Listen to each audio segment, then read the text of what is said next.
¿Qué tal a todas y a todos? Bienvenidos una vez más a Informe del Sur, como siempre en la pantalla de Canal 2, en la CPTV.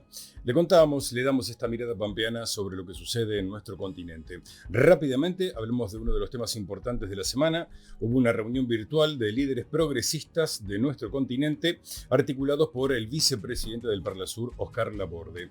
Más allá del advenimiento de algunos países, ¿sí?, neoliberales, nuestros países, el resto, están dando una fuerte lucha, ¿sí?, para que los proyectos nacionales se afirmen en nuestros países y podamos caminar juntos hacia la patria grande. Así lo presentaba Oscar Laborde.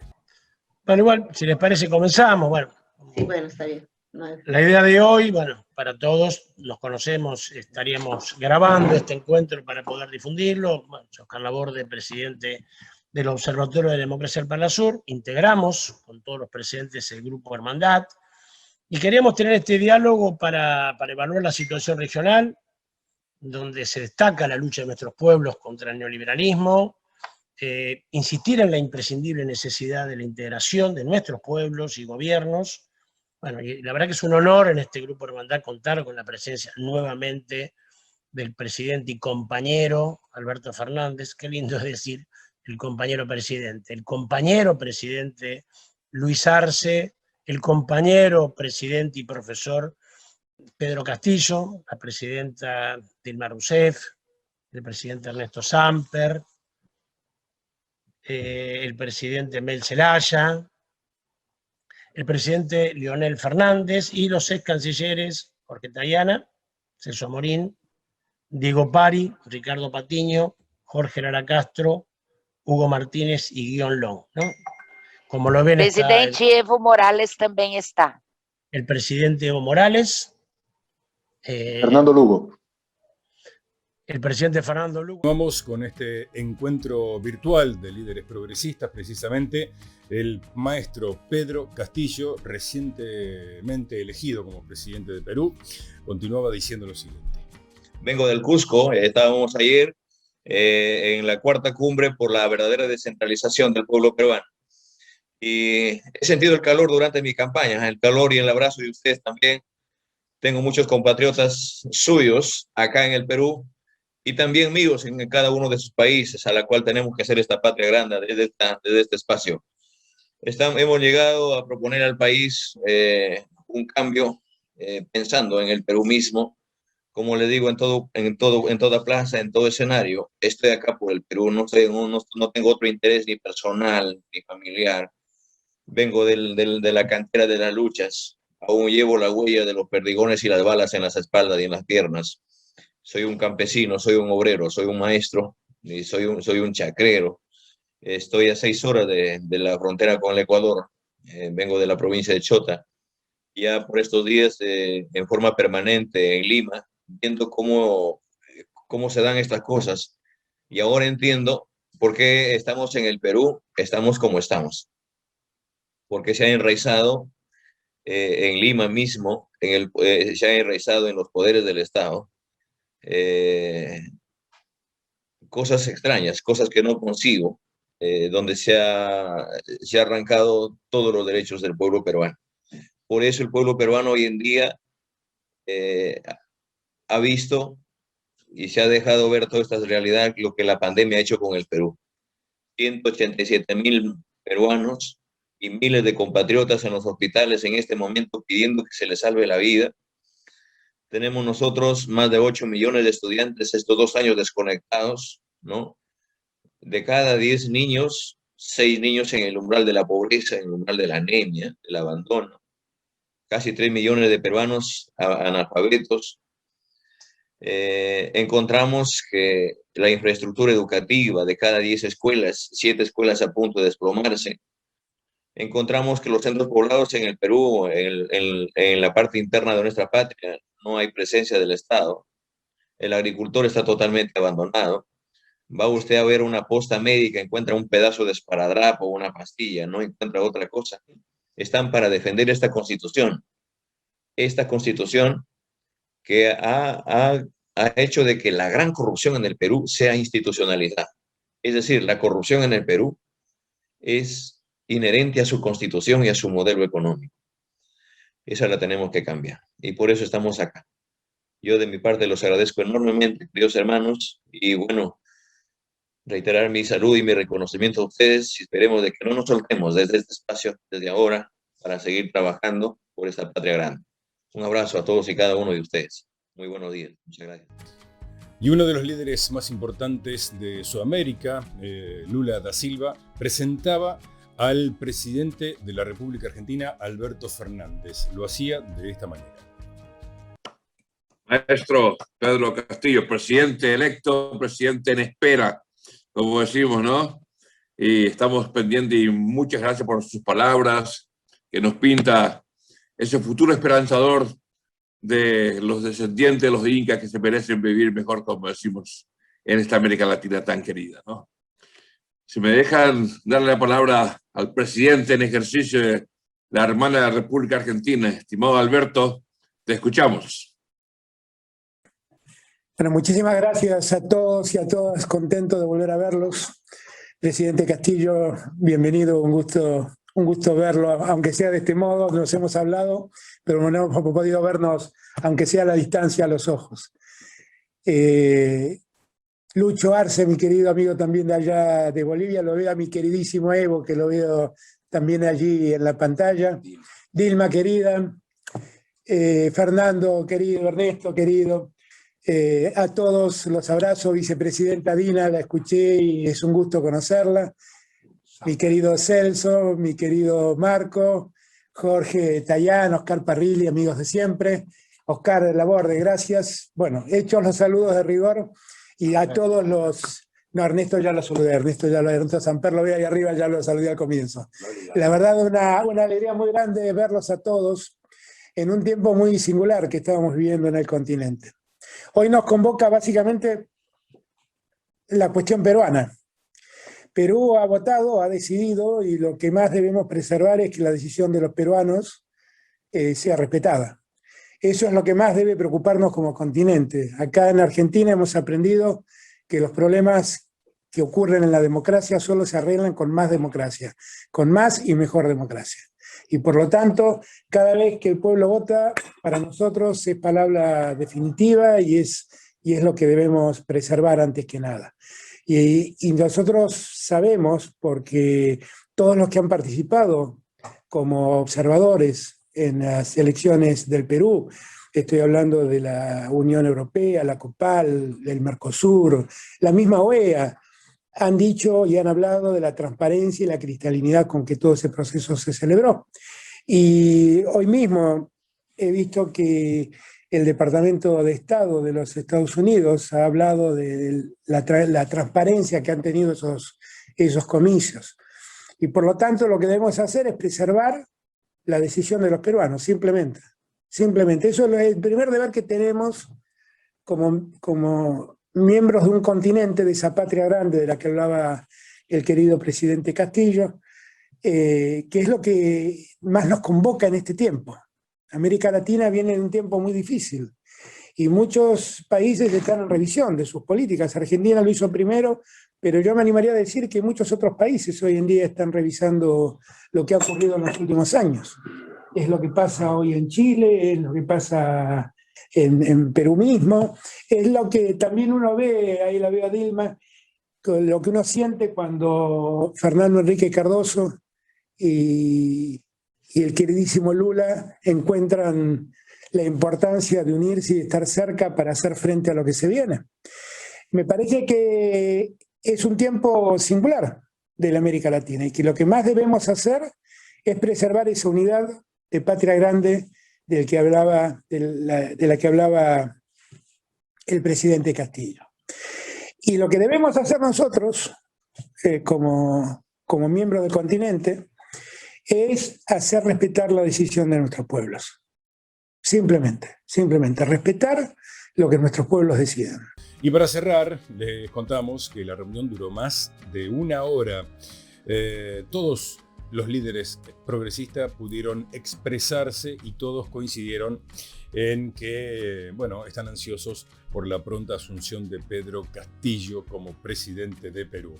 En el final del encuentro, Ana demostró la verdad, la muy buena onda que existe entre todos los líderes progresistas de nuestro continente. Y con esto, amigas y amigos, nos vamos a la primera pausa.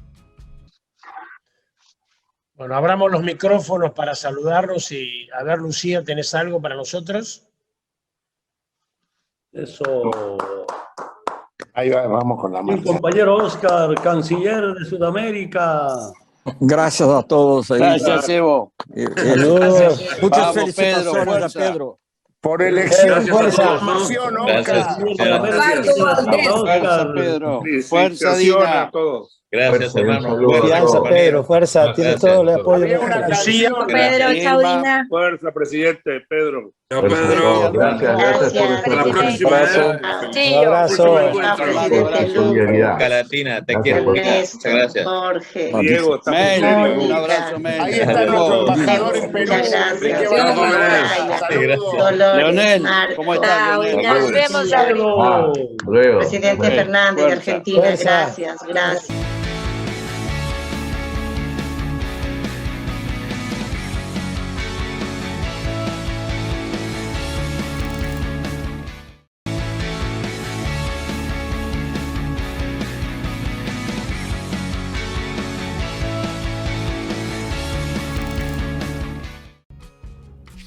Muy bien, continuamos aquí con más información en Informe del Sur. Vamos ahora directamente a Brasil, porque el 34% de las personas que votó por Bolsonaro en el año 2018 dijo que no va a repetir su sufragio por él en el 2022. Una encuesta del Instituto de Inteligencia en Investigación y Consultoría, cuyos resultados se publicaron esta semana, reveló que el presidente de Brasil, Jair Bolsonaro, perdió a más de un tercio de quienes votaron por él en la segunda vuelta de 2018. El sondeo recogió de modo presencial opiniones de 2.000 votantes en 141 ciudades y arrojó que el 34% de quienes se inclinaron por el actual mandatario en los pasados comicios no repetirá su sufragio en las presidenciales de 2022. Al mismo tiempo, se afianza la figura del expresidente Lula, quien podría ganar en primera vuelta. Y además, acusan a Jair Bolsonaro de corrupción y Lula anticipa que será enjuiciado por genocidio. Olá, André, olha que semana da pandemia no Brasil. Na quarta-feira, 115.228 casos por Covid-19, o maior registro desde o início da pandemia em 24 horas. Além disso, 6 estados brasileiros, nas capitais, além de São Paulo, a maior capital do país, apresentaram suspensão da vacinação por Covid-19 por falta de vacinas. A CPI da Covid-19 tem revelado denúncias por corrupção contra o governo de Jair Bolsonaro na compra da vacina Covaxin com superfaturamento de até 1000%. Uma denúncia também surgiu por parte da Associação Abico, que é de familiares de vítimas de Covid-19 e também de vítimas, que apresentou pedido na Procuradoria-Geral da República para que seja apresentada uma denúncia no STF pela responsabilidade do Jair Bolsonaro na pandemia no país. Sobre a pandemia, sobre o governo de Jair Bolsonaro e muito mais, falou o ex-presidente Lula da Silva em entrevista com Jorge Gestoso, o jornalista da Telesur, no programa Notáveis, nessa quarta-feira. Bolsonaro não cuidou da pandemia, não acreditava no coronavírus, sabe? Ele dizia que era uma gripe comum. Então, nós vamos aguardar o resultado da CPI para saber o que a CPI vai propor fazer com Bolsonaro. Eu acho que nós já tivemos 105 processos de impeachment contra o Bolsonaro e o presidente da Câmara não colocou nenhum para ser votado. E eu acho que esse atual presidente da Câmara também não quer colocar. Bom, o dado concreto é que eu acho que o Bolsonaro será julgado como genocida um dia, ou no Brasil o fuera del Brasil. Muy bien, continuamos con más información. Ya hablamos de las fake news o noticias falsas, como quieran llamarlo. Y hoy vamos a volver sobre este tema, ¿sí? Precisamente porque la realidad política aumentada por estar dentro de una campaña electoral pone en los medios hegemónicos informaciones, podríamos decir, amañadas en sus títulos y también al borde de la mentira. Aquí le presentamos un informe de 2 minutos y es para abrir los ojos.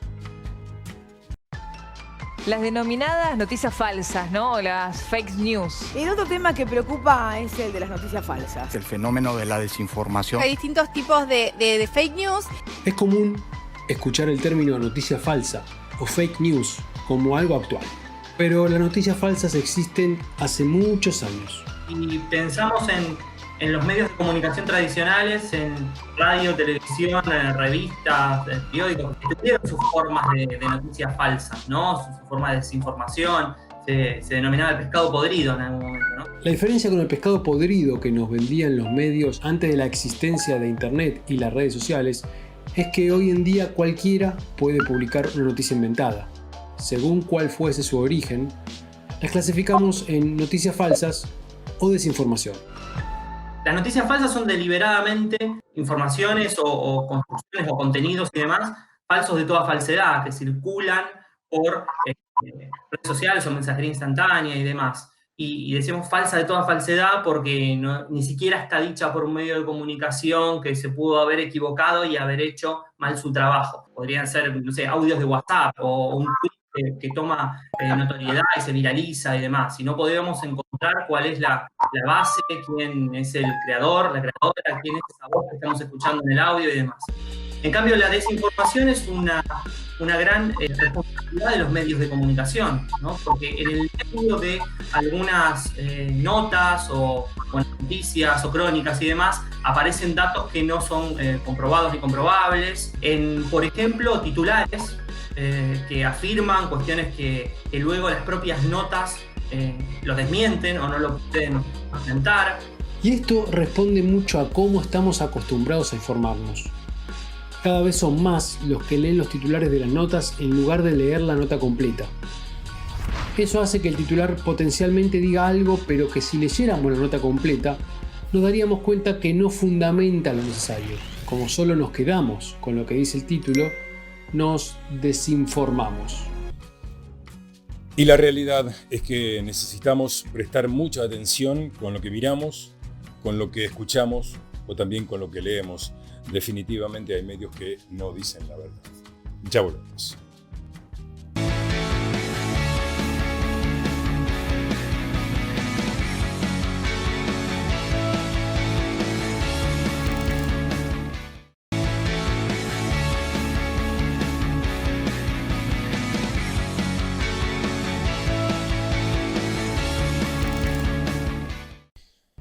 Y continuamos con más información, abrimos el tercer bloque. Se votó nuevamente en la ONU poner fin al bloqueo de Estados Unidos sobre Cuba. Bueno, en esta ocasión el gobierno de Joe Biden votó en contra, al igual que Brasil y Colombia. Estados Unidos quedó aislado por 29ª vez ante el repudio casi universal a su política contra Cuba. Esta vez 184 de los 193 integrantes de la Organización de Naciones Unidas votó a favor de la resolución de la Asamblea General para poner fin al bloqueo impuesto hace casi 60 años contra la isla. La expectativa estaba montada sobre si Washington se abstendría, como lo hizo por primera vez en 2016 en el gobierno de Barack Obama, como parte de su intento por normalizar la relación bilateral. Pero el gobierno del demócrata Joe Biden perdió la oportunidad de lavar la cara de su país, ya que siguió la línea de su antecesor Donald Trump y dejó en claro la invalidez de la muletilla de que su política representa el consenso de la comunidad internacional. A la vez resulta esclarecedora la abstención de Colombia y Brasil, aliados de las políticas imperiales estadounidenses en la región, rompiendo la manifestación de la unidad latinoamericana ante un acto inadmisible de injerencismo. En sus 59 años en vigor, el bloqueo impuesto por el entonces presidente John Kennedy, al que Washington presenta como uno de los conjuntos más completos de sanciones impuesto a cualquier nación, no ha logrado doblegar a la revolución cubana mediante el hambre, pero sí ha causado un dolor incalculable a los millones de habitantes de la isla. El canciller cubano Bruno Rodríguez señaló que el bloqueo es una guerra económica con medidas extraterritoriales, parte de la injerencia política que busca generar la inestabilidad política y social dentro de su país. Como el virus, el bloqueo asfixia y mata, afirmó, tras denunciar que Cuba ha sido víctima de actos terroristas con origen y o apoyo estadounidense que han cobrado la vida de 3.478 cubanos. Rodney Hunter, representante estadounidense, afirmó que las sanciones son una serie de herramientas en nuestro esfuerzo amplio hacia Cuba para promover la democracia, el respeto por los derechos humanos y ayudar al pueblo cubano a ejercer las libertades fundamentales. Estamos en contacto directo con una amplia gama de la sociedad civil, empoderando al pueblo cubano a determinar sus propios futuros, incluyendo ONGs, artistas, periodistas y más, indicó. De milagro, no añadió que el bloqueo es un pretexto del gobierno cubano. Es como si el policía que mató a George Floyd dijera que su rodilla en el cuello ajeno era un pretexto de la víctima para asfixiarse.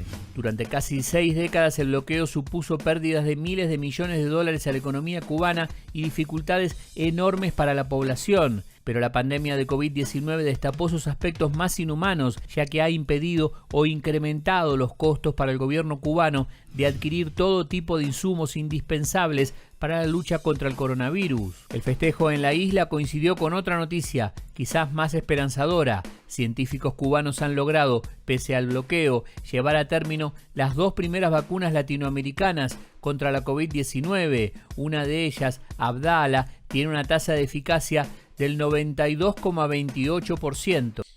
Y en México asumirán por primera vez diputadas transgénero. Es una conquista de derechos muy importante, bien digo, por toda la comunidad LGBT, que empieza a ocupar lugares importantes precisamente dentro del poder. El Congreso mexicano tiene por primera vez diputadas transgénero. Una de ellas es Alma Luébano, electa el 6 de junio y quien ha mantenido una lucha de 3 décadas por sus derechos. Entre plantones y batallas legales por la identidad sexual, los partidos quedaron obligados a incluir miembros de la comunidad LGBT en sus listas de candidatos en las recientes elecciones. Más de 100 candidatos de la comunidad LGBT, incluidas unas 40 aspirantes transgénero, participaron en los comicios legislativos y locales. Esto abre esa gran oportunidad para nuestras poblaciones, esa dignificación en este tema que históricamente se nos debía y que pues ya debería de haber estado hace mucho tiempo. María Clemente García es otra diputada federal electa, también integrante del partido Morena. Pues sí, eso es histórico, pero bueno, más bien ahorita creo que lo que tendríamos que hacer justamente es la acción, darle una agenda para encauzar los esfuerzos para que estas curules justamente pasen más allá de lo simbólico y sean curules que brinden soluciones a la diversidad sexual y no pasen como una anécdota de que una vez hubo 1 o 2 o 3 o 4 o 5 diputadas federales trans. Licenciada en Administración de Empresas y estudiante de Literatura, María Clemente denuncia que no ha podido ejercer profesionalmente por discriminación. Hasta hace poco, esta activista se ganaba la vida como taxista en Ciudad de México. Como parlamentaria, se propone modificar el primer artículo de la Constitución que prohíbe la discriminación por preferencia sexual, concepto que considera equivocado, para que lo sea por orientación sexual, identidad y expresión de género. También impulsará la creación de la primera clínica integral para las personas trans en la capital y buscará ampliar el derecho a la identidad de género, que actualmente solo permite cambiar nombre y género en documentos oficiales en 13 de los 32 estados mexicanos. Hasta ahora, solo una mujer transgénero, Rubí Araujo, había accedido a un cargo de elección popular en México como concejala del municipio de Guanajuato en 2016.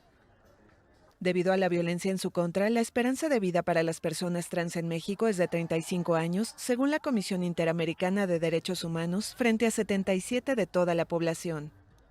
Según las ONG Letra S y Transgender Europe, México es el segundo país más letal para los transexuales después de Brasil por número de víctimas. Muy bien, y hasta aquí, como siempre, los acompañamos, los informamos lo importante de nuestro continente a través de Canal 2 de la CPTV. Nos vamos a despedir con una canción del colectivo El Grito Colombiano Montreal, en clara alusión, en apoyo precisamente a la lucha que está llevando adelante el pueblo colombiano. Muchas gracias y hasta la semana que viene.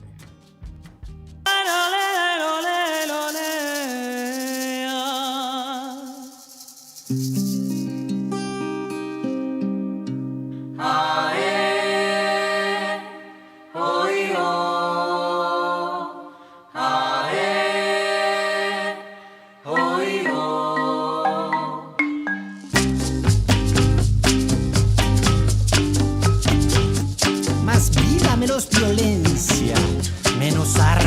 es alegría.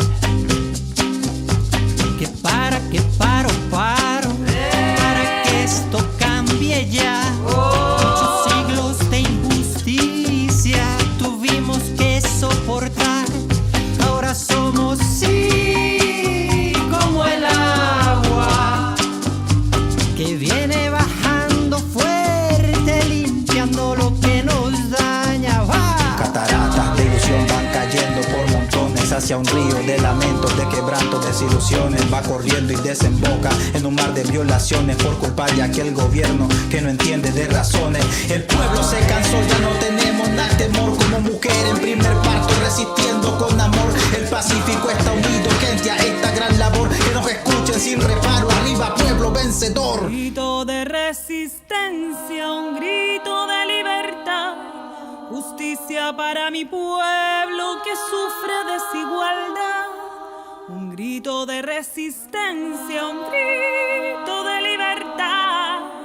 Fortaleza para mi gente que ya no soporta más. Un grito de resistencia, un grito de libertad. Justicia para mi